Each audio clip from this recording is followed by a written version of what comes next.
There you go. There you go. One more. Watch out for that. Yeah. Here's one.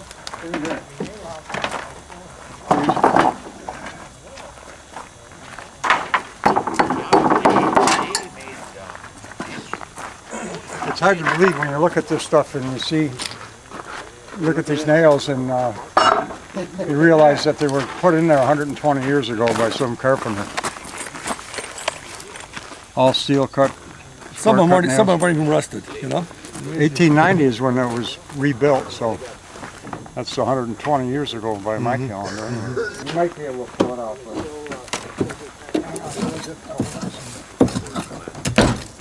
It's got a pipe in it. Pipe in there. It's got a pipe in it. Cut it off. We should cut it. Hey, Paul? You got the saw? Will the saw come down this way?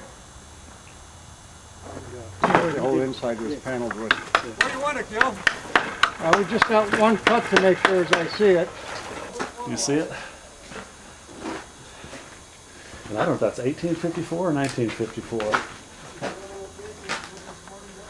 I saw it was kind of cool. Probably just one of the workers from here. This was evidently the coal room where they stored all their coal and stuff. And because when we got in between the walls and stuff, you can see it's just nothing but coal dust. You bang on a board and it's like a cloud goes up. You know.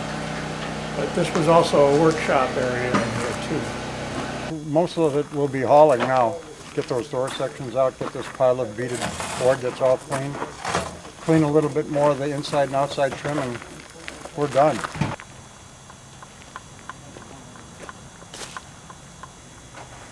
Did we get them all?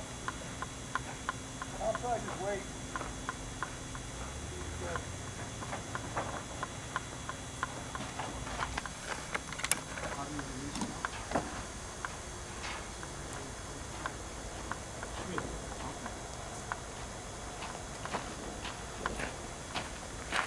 Thanks.